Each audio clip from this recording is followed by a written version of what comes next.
नमस्कार. आजच्या व्हिडिओमध्ये आपण महाराष्ट्र राज्य परीक्षा परिषदेमार्फत अ, देण्यात आलेले प्रसिद्धीपत्रक पाहणार आहोत. अ, या प्रसिद्धीपत्रकानुसार 22 डिसेंबर 2024 रोजी घेण्यात आलेल्या परीक्षेच्या अंतरिम म्हणजे संभाव्य उत्तर सूची संदर्भात हे प्रसिद्धीपत्रक आहे.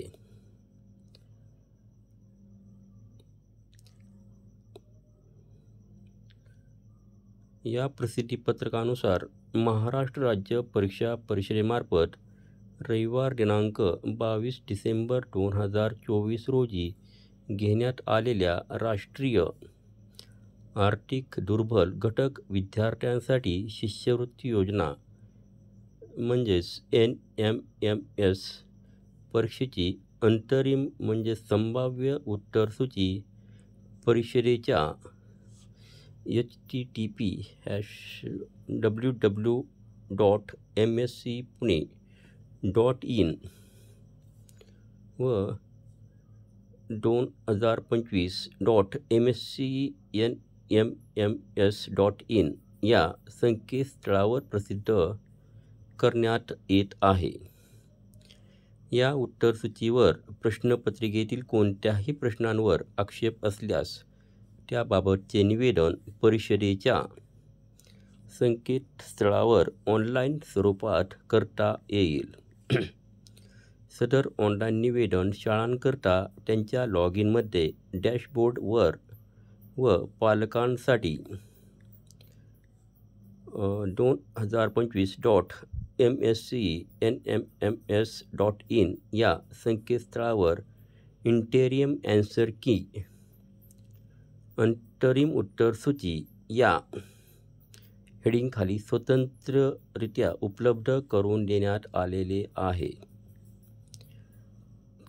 त्रुटी आक्षेपाबाबतचे ऑनलाईन निवेदन भरण्याकरिता दिनांक 1/1/25 ते दिनांक 8/1/2025 रोजी पर्यंत मुदत देण्यात येत आहे.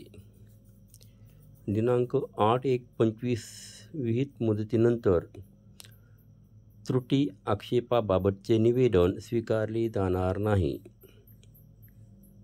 उपरोक्त ऑनलाईन निवेदनाशिवाय इतर कोणत्याही प्रकारे टपाल, समक्ष अथवा ईमेलद्वारे प्राप्त त्रुटी आक्षेपाबाबतच्या निवेदनाचा विचार केला जाणार नाही.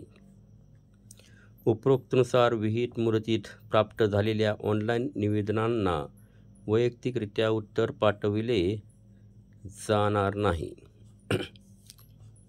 विहित मुदतीत प्राप्त झालेल्या ऑनलाईन निवेदनांवर संबंधित विषयात तज्ज्ञांचे अभिप्राय घेऊन अंतिम उत्तरसूची परिषदेच्या संकेतस्थळावर यथावकाश प्रसिद्ध करण्यात येईल. असं हे निवेदन महाराष्ट्र राज्य परीक्षा परिषदेमार्फत देण्यात आलेले आहे.